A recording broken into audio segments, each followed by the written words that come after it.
bukan pembukaan. Kalau ada alif lam dalam bahasa Arab itu artinya kata benda. Kalau dalam bahasa Inggris the. Ya, the kata sandang. The dalam bahasa Inggris, dalam bahasa Arab alif lam. Jadi Al-Fatihah berarti alif lam dan Fatihah. Fatihah sendiri artinya adalah pembuka.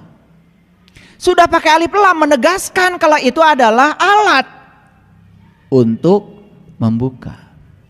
Ulangi, Al-Fatihah itu berarti kata benda. Kalau kata benda berarti alat. Kalau alat, ada barangnya dong. Jadi surat Al-Fatihah itu yang 7 ayat itu ada barangnya. Ada barangnya. Nama barangnya adalah Al-Fatihah, kunci untuk membuka. Apa yang dibuka? Yang dibuka adalah ketertutupan dirimu dengan Tuhanmu. Itu Allah begitu dekat bersamamu, lebih dekat daripada urat di lehermu, sedekat itu. Kok masih ada hijab, masih ada penghalang sampai sekarang kau belum merasakan kehadirannya. Lucu bukan? Nah, hijabnya harus disingkapkan. Kalau hijabnya disingkapkan, berai semua. Makanya surah Al-Fatihah terdiri dari 7 ayat. Loh kok sama ya 7 ayat dengan simbolisasi dari leluhur kita tadi. Katanya Shirathul Mustaqim rambut dibelah 7. Apa kaitannya? Ternyata Al-Fatihah itu adalah kunci pembuka mata kalbu yang dapat mengantarkan kita untuk bisa bertatap wajah langsung dengan sejatinya diri kita. Persis seperti ilmu yang diajarkan para nabi, Allah pada para nabi, para rasul, agar kita bisa mengingat Allah banyak-banyak. Itulah intisarinya. Kok angka 7 banyak sekali ya? Coba perhatikan, angka 7 kita hitung. Al-Fatihah 7 ayat. Ayat itu bahasa Arab artinya tanda, 7 tanda. Cari 7 tanda itu, kalau kau bisa menemukan 7 tanda itu, kau akan bisa menemukan kode rahasianya. Leluhur kita mengatakan Shirathul Mustaqim rambut dibelah 7. Ternyata kode rahasianya 7 juga.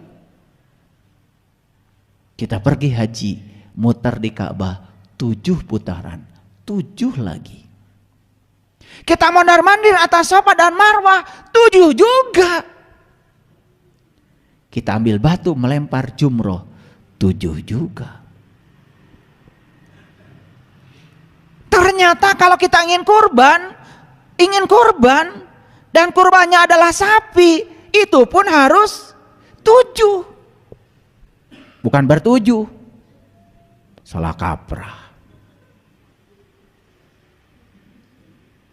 Makanya di Quran jelas yang harus dikorbankan oleh kamu itu sudah spesifik, yaitu sapi betina. Lagi-lagi sapi betina itu simbolik. Sapi betina Al-Baqarah. Ini bukan sapi jantan, betina. Kalian kurban sapinya malah jantan. Udah jelas kok di Quran. Ciri-ciri sapi betina itu 1, tidak muda, 2, tidak tua, pertengahan. Apa maknanya? Kalau kamu belajar meniti ke dalam diri, jangan nunggu tua, keburu budak. Muda aja udah budak. Jangan terlalu muda, karena apa? Terlalu muda belum bisa menyimpan kode rahasia, karena di situ ada kode rahasia yang harus disimpan. Itu maknanya. Pertengahan, ya, mumpung masih hidup. Apa ciri berikutnya? Ciri berikutnya apa? Tidak tua, tidak muda, pertengahan. Ciri berikutnya apa? Warnanya kuning, kuning tua. Ini malah hitam putih. Tapi kalau ngomong kayak yang bener, pedoman hidup saya Quran. Entar dulu, Quran tidak bilang sapi yang untuk kurban itu warnanya hitam putih, kuning tua warnanya. Ayo jujur, Quran yang bilang begitu. Kemana aja sih? Karena kamu bacanya Arab terus. Setelah itu ngikutin orang. Apa kata orang yang diikuti? Walaupun tidak jelas. Padahal itu adalah perumpamaan. Udah berapa cirinya? Tidak tua, tidak muda, pertengahan. 3. Kuning tua warnanya. Itu menceritakan spektrum kulit manusia. Jelas berarti sapi betina itu mengarah kepada kendaraan yang disiapkan Tuhan untuk memperjalankan sang jiwa kepada Tuhan. Mana kendaraan itu? Tubuh kita.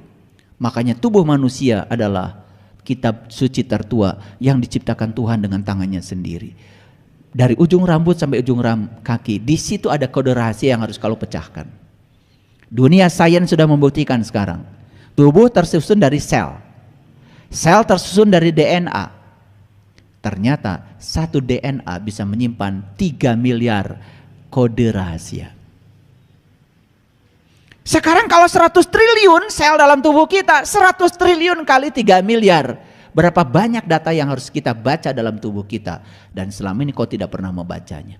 Padahal di Quran jelas, Iqra kitabaka, baca data itu ada pada dirimu. Dari ujung rambut sampai ujung kaki ada data yang harus kau baca. Kalau kau bisa membacanya, pintar kamu. Selama ini mata kita keluar terus, tidak pernah ke dalam. Padahal perintah di Quran, Iqra kitabaka, baca kitabmu. Di situ ada sejumlah data dan informasi yang harus kau tahu.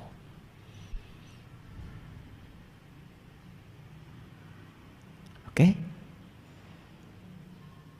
Kembali lagi pada Al-Fatihah tadi. Jadi Al-Fatihah artinya adalah pembuka. Kalau pembuka berarti kata benda. Kalau kata benda berarti alat dong. Betul? Lihat surat Al-Fatihah. Huruf pertamanya aja ba. Betul? Saya tanya, huruf pertama Al-Fatihah apa? Alif, Pak.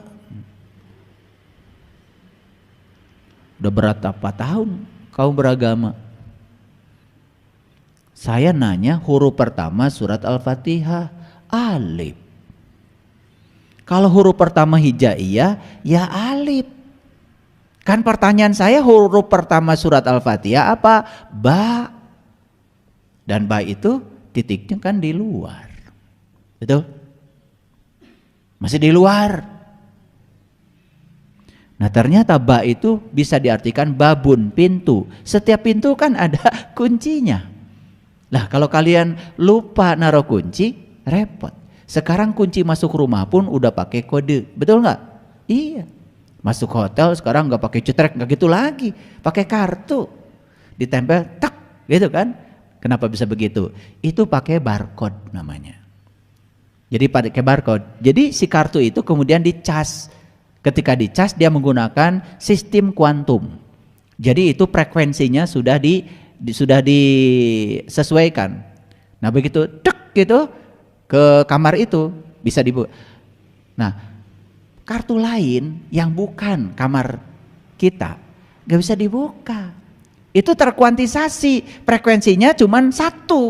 Itu satu kode rahasia. Itulah kenapa manusia harus belajar fisika kuantum. Kuantum dari kuanta itu terkuantisasi. Semua itu bersifat diskrit. 1 digit saja nomor telepon, tidak mungkin WA bisa nyasar. Nggak usah khawatir, karena semua sudah terkuantisasi. 1 frekuensi. Pusing kan? Udah, supaya tidak pusing, saya stop bicara itu. Nanti kalau saya bicara teknologi kalian nggak ngerti. Bicara Al-Fatihah aja udah pusing. Betul nggak? Nah jadi ba itu apa? Batu babun, tapi ba juga bisa berarti baitullah. Baitullah itu artinya rumah Tuhan, rumah Allah. Kan kita ingin jumpa dengan dia. Ya jelas dia sudah ngasih alamat kok. Langit dan bumi tidak akan cukup menampung zatku, tapi kalau punya orang yang beriman itulah rumahku. Nah, supaya ba ini bisa dibuka, kita harus ketemu sin. Setelah ba kan sin. Keren banget tuh. Ini kalau saya kaji huruf per huruf sampai huruf nun, gak selesai 10 SKS kuliahnya. Gempor kalian, gak bisa berdiri lagi. Apa tuh sin? Loh, kalian sering baca Salatullah salamullah ala toha rasulillah. Salatullah salamullah ala yasin habibillah. Gak sadar. Siapa sin itu? Aduh, pengen nangis saya. Salatullah salamullah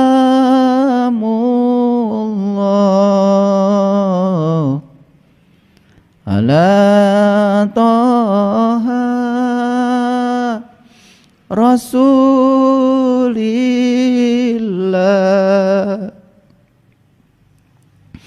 Salat